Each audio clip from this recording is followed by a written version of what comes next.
My parents won't stop screaming at me by mimical squid. I always try to do what my parents ask of me. I keep my elbows off the table and don't speak with food in my mouth. I study hard at school and avoid conflicts when they arise. They would rarely ever raise their voices at me. Just that one time I broke Aunt Esther's expensive vase. And that other time I ran out into the road to get my ball. I was scolded until I cried, my face red and cheeks wet with tears. I promised to be careful, and they eventually told me they loved me. They said they were just worried about my safety, and they apologized for raising their voices. They kissed my forehead and told me it was fine. I promised to look both ways and to never cross without their permission. I not only promised, but I followed through, making sure the road was clear when I crossed the street to play in the park. I did everything that was asked, but one day, a car appeared out of nowhere. It was going too fast to stop, despite the screeching tires as the driver slammed down the brakes. My parents wept as they looked down at me.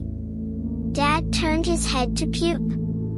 I tried to tell them I was okay, but they kept crying and Mom kept screaming, "My baby, they killed my baby." I couldn't move when a strange man in an apron pumped something thick into my blood on that metal table. I couldn't move when I was placed into a cushioned box. I couldn't move when everyone gathered to talk about me at church, and then they lowered me into the ground. After the lid was closed and the dirt thumped the box's lid, I could still hear my parents from up above. They said it was unfair. They couldn't let go of me. Mom cried for me to come back, she begged me to, and I started to gather my strength. It took weeks, but I eventually clawed through that box's wooden lid. I crawled up through the damp, wormy soil. I crawled all the way back home, my twisted legs unable to carry me. I came back, just like they wanted. I crawled up the stairs and into their room to show them. I raised my heavy head and dangling jaw, and I smiled. I expected them to be so proud of me, but they don't look happy at all.